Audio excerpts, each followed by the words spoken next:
Kalaboso ang isang lalaki nang arestuhin ito ng mga operatiba ng Pasig PNP dahil sa patong-patong nitong kaso. Narito ang detalye ng report mula kay Patroluman Mika May Bahiwag.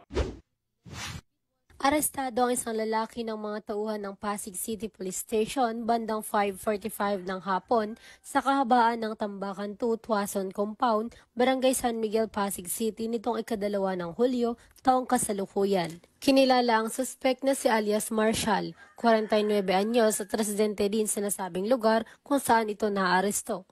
Ayon sa ulat, nagsasagawa ng detective patrolling at anti-criminality operation ang mga tauhan ng nasabing istasyon nang maaktuhan ang isang grupo na naglalaro ng Cara-E Cruz na nag-ugat sa pagkakaaresto ng suspect. Samantalang ang kanyang mga kasamahan ay nakatakas. Na-recover mula sa suspect ang isang pirasong heat-sealed transparent plastic sachet na pinaghihinalaang shabu na may tinatayang timbang na 0.05 gramo, isang improvised na pen gun na may ukit na A1 sa frame at barrel, isang live ammunition ng 9mm caliber na may ukit na A2, 2 piraso ng 100 piso at 3 pirasong pisong barya na ginamit bilang flipper. Ang suspect at ang mga nakumpiskang ebidensya ay dinala sa EPD Forensic Unit para sa drug test, laboratory at ballistic examination at pagkatapos ay dinala sa Rizal Medical Center para sa medical examination. Siya ay mahaharap sa kasong paglabag sa PD 1602, Section 11, Article 2 ng Republic Act 9165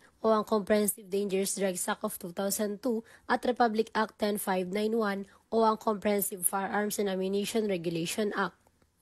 Mula dito sa Camp Bagong Diwa, Bikutan, Taguig City, ako ang inyong PNN correspondent, Patroluman Mika May Bahiwag, alagad ng batas, tagataguyod ng Balitang Pulis.